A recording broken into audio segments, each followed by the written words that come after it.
प्रत्येक आयुष्याची एक कहाणी असते. काही क्षण फोटोमध्ये जपले जातात तर काही आठवणी मनात. आज आपण पाहत आहेत अशाच एका व्यक्तिमत्वाचा जीवन प्रवास. श्री नारायण सिंग शट्टू सिंग राजपूत 8 भावंडाच्या मोठ्या कुटुंबात जन्मलेले, 4 भाऊ आणि 4 बहिणीमधले सर्वात मोठे. त्या काळातील परिस्थिती सोपी नव्हती. नाही शेती होती. अशी परिस्थिती त्यांनी हार मानली नाही. अनेक अडचणीवर मात करत त्यांनी 10वी पर्यंत शिक्षण पूर्ण केले. पण त्यांना माहित होतं की फक्त नोकरी करून एवढा मोठा कुटुंबाचं भर पेलणं कठीण आहे.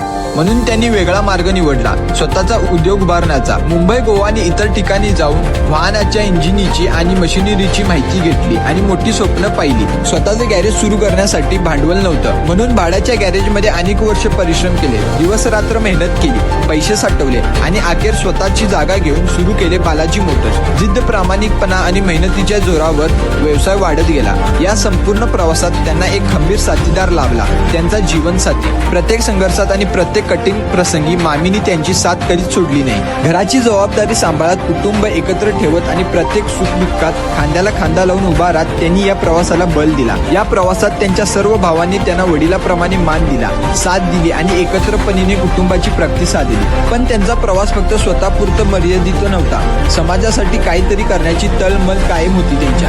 मग आपल्या वॉर्डाचा विकास व्हावा, लोकांच्या समस्या सुटाव्यात, या उद्देशाने त्यांनी राजकारणात पाऊल टाकले. लोकांनी त्यांच्यावर विश्वास ठेवला. 2 वेळा अपक्ष उमेदवार म्हणून निवडून दिलं. वार्डातील अनेक विकास काम पूर्ण केली. आजही अनेक लोक त्या कामाची आठवण काढतात. ज्या शाळेत तिने शिक्षण घेतले, मराठी मुलामुलींची शाळा क्रमांक 27, त्या शाळेने त्यांचा कार्याचा गौरव केला. 15 ऑगस्ट आणि 26 जानेवारी कार्यक्रममध्ये त्यांना प्रमुख पाहुणे म्हणून आमंत्रित करण्यात आलं आणि त्यांचा सन्मान करण्यात आला. राजपूत समाजातही त्यांनी महत्त्वपूर्ण योगदान दिलं. त्यांच्या कार्याची दखल घेत समाजाने त्यांना अध्यक्षपदाची जबाबदारी दिली. मोठा मुलगा म्हणून त्यांनी केवळ स्वतःचं आयुष्य घडवलं नाही, तर सर्व बहीण भावांची लग्न लावून दिली. आई वडिलांच्या जबाबदाऱ्या स्वतःच्या खांद्यावर घेतल्या. आयुष्याचा प्रवास सुरूच होता. संघर्षाचे दिवस मागे पडत होते आणि मेहनतीची फल दिसू लागली होती. आणि मग आला तो खास क्षण, 50वा वाढदिवस. हा फक्त वाढदिवस नव्हता, तर अनेक वर्षांचा कष्टांचा, जिद्दीचा आणि यशाचा उत्सव होता. त्या दिवशी कुटुंब, मित्र आणि नातेवाईकांच्या चेहऱ्यावर एकच आनंद होतं. त्या 50व्या वाढदिवसापासून आजच्या 71व्या वाढदिवसापर्यंत प्रेम वाढत गेलं, कुटुंब वाढत गेलं. आजही त्याच प्रेमाने, त्याच आधाराने आणि त्याच अभिमानाने संपूर्ण परिवार त्यांच्या पाठीशी उभा आहे. आणि त्यांनी 4 मुलांचे वडील होते, 2 मुलं आणि 2 मुली. प्रत्येक मुलाला चांगले संस्कार दिले आणि मोठ्या मनाने त्यांची लग्नाची जबाबदारी पूर्ण केली. काल पुढे सरकत गेला आणि एक दिवस असा आला जेव्हा आई वडिलांची माया डोक्यावरून निघून गेली. पण त्या कठीण काळातही कुटुंब कधीच एकटं पडलं नाही, तर वडिलांची जागा घेऊन संपूर्ण कुटुंबाला आधार दिला.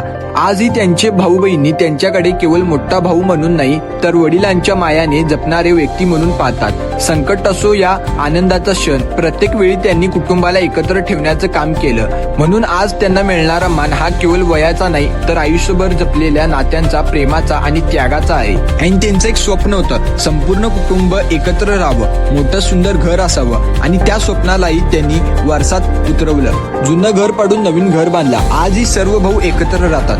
हीच त्यांच्या आयुष्यभराची मेहनतीची सर्वात मोठी कमाई आहे. काही लोक संपत्ती कमवतात, तर काही लोक नाव कमवतात, पण काही व्यक्ती असे असतात जे संपूर्ण पिढी घडवतात. आदरणीय नारायण सिंग शट्टू सिंग राजपूत यांनी हे सर्व करून दाखवलं. आज त्यांच्या 71व्या वाढदिवस निमित्त राजपूत परिवारातील प्रत्येक सदस्याच्या मनात एकच भावना आहे, धन्यवाद. आमच्यासाठी तुम्ही फक्त एक व्यक्ती नाही, तर आमच्या कुटुंबाचे आधारस्तंभ आहात. आदरणीय नारायण सिंग शट्टू सिंग राजपूत यांना 71व्या वाढदिवस निमित्त हार्दिक शुभेच्छा. आपल्याला उत्तम आरोग्य, दीर्घ आयुष्य आणि आनंद लाभो हीच ईश्वरांची प्रार्थना.